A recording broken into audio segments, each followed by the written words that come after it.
Vamos a contextualizar un poco quién es Sócrates y el momento histórico en el que nace. Por eso esta ficha dice datos históricos. El siglo V de Pericles se caracteriza fundamentalmente porque Atenas ejerce una fuerte hegemonía comercial sobre la Federación Helénica. O sea, como les comenté en la clase, los griegos tenían este sistema de organización política que se llamaba polis, o sea, o se lo suele traducir al término como ciudades-estado. Estas ciudades-estado estaban organizadas de una manera política o con una organización según a qué ciudad nos estuviéramos refiriendo, pero Atenas tiene, a partir de la reforma que hacen Efíaltes y Pericles, un aumento de las características que tienen que ver con la democracia. O sea, se transforma lentamente, paso a paso, en una democracia directa. Con estas reformas se restringe el poder de el Areópago, que era como un grupo también colegiado de pertenecientes a la burguesía pudiente, y se empieza a dar más lugar de participación, o se le da un fuerte lugar de participación a los demos, o sea, a los barrios. Se reunían en la asamblea o en la bulé, ¿no?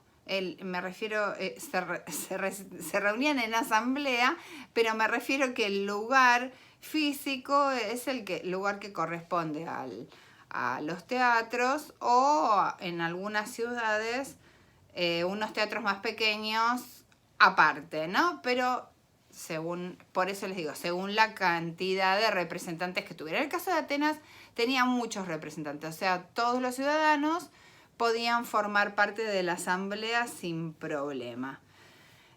O los ciudadanos podían formar parte de la asamblea. Por supuesto, quedaban exceptuados los esclavos y las mujeres.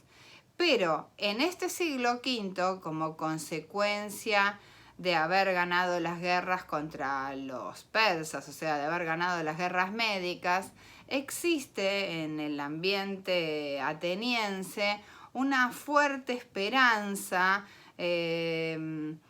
una sensación muy positiva de que nosotros podemos, por decirlo así.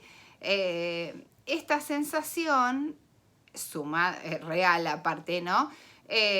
Porque ¿cuál es el tema? Que esta ciudad, la ciudad de Atenas, no era una ciudad que se caracterizara por sus grandes, o sea, por cuestiones militares, sino que se caracterizaba justamente, tenía otras características, por lo que resulta tan llamativo que vencieran a los persas. La característica de Atenas más bien es comercial, de un comercio marítimo, y a partir de este momento ese comercio se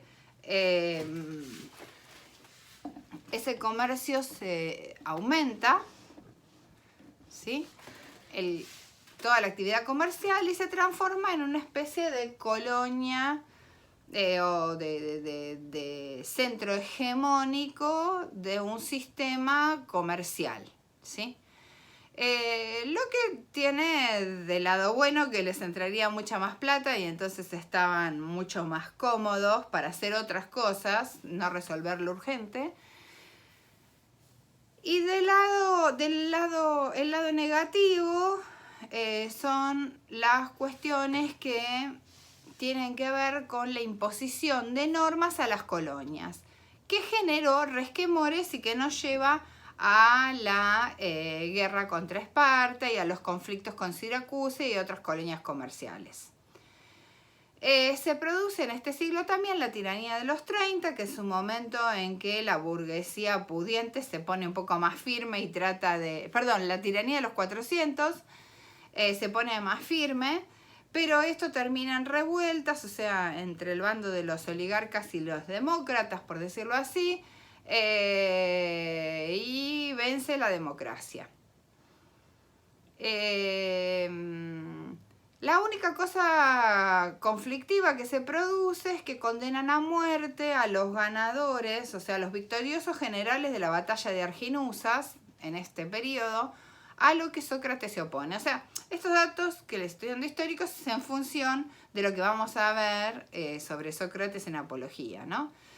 Después se produce también la tiranía de los 30, que además en esta tiranía tiene un fuerte papel Critias, que es el tío de Platón, y Alcibíades, que es uno de los personajes que va a aparecer en el banquete de Platón, y que era discípulo y amigo de Sócrates, ¿no? Esta tiranía de los 30 es un intento de salirse de este sistema democrático, y era una tiranía en algún sentido financiada o apoyada por los espartanos, y los miembros de la tiranía tenían una gran simpatía por el gobierno espartano y por el modo de funcionar de Esparta, que es otra polis que funcionaba con otras reglas, ¿sí? Se condena entonces a León de Salamina, y esto ustedes lo van a ver en Apología, y lo mandan a Sócrates a buscarlo, a León de Salamina, a su casa, con las consecuencias que ustedes van a leer en Apología. Por otra parte, es el siglo donde se desarrolla la cultura ateniense, ¿no? Aparecen los grandes, como consecuencia de las guerras médicas y de que se había quemado la Acrópolis, la primera Acrópolis, se convoca a los escultores a reconstruir la Acrópolis, y es el momento en que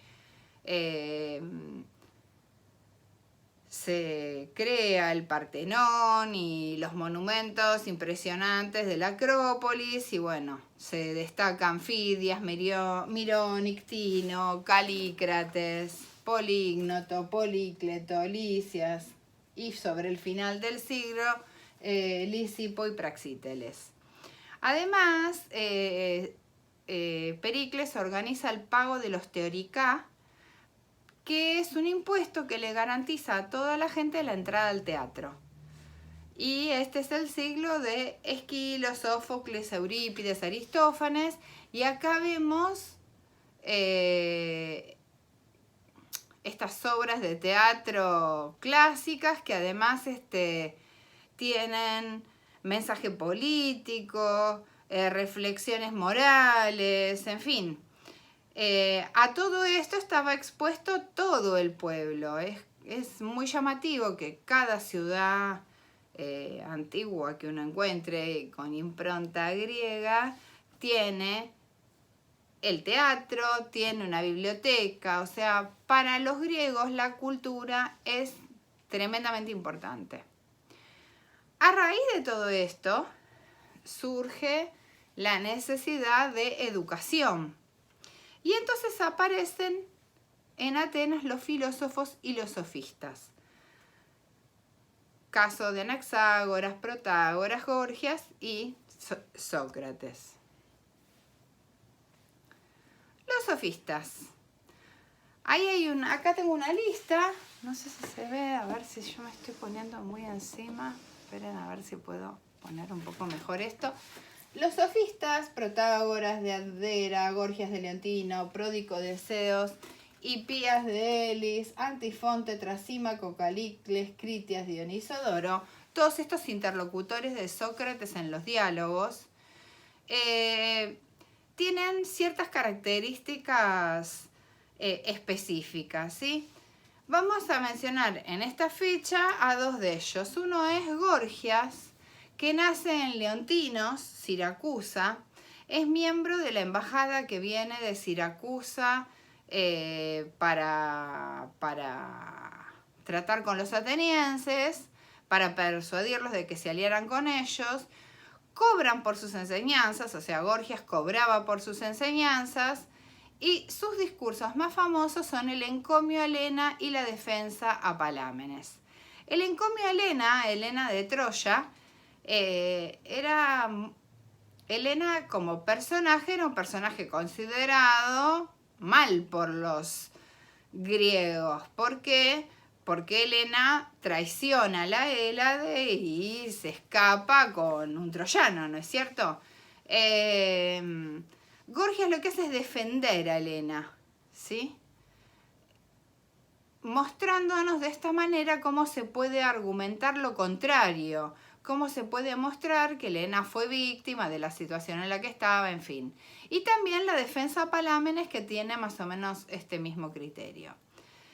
Una de las frases más famosas que se atribuye a Gorgias, no es una frase, son postulados. Estos postulados, que aparentemente tienen una fuerte relación con lo propuesto por Parménides, la podemos leer en la ficha. Nada existe. En caso que exista, es inaprehensible para el hombre. Si fuese aprehensible, no puede ser comunicado ni explicado a otros. Otro filósofo sofista, Platón le dedica un diálogo a Gorgias, ¿no? Otro sofista es Protágoras. Platón también le dedica un diálogo. Protágoras nace en Abdera, que es en Tracia, más o menos entre el 485 y 411 a.C., y Pericles le encarga a Protágoras la redacción de la Constitución de Turios, en la cual, entre otras cosas, se establece por primera vez la educación pública y obligatoria. Protágoras sostiene que el hombre es la medida de todas las cosas, de las que son en cuanto son y de las que no son en cuanto no son.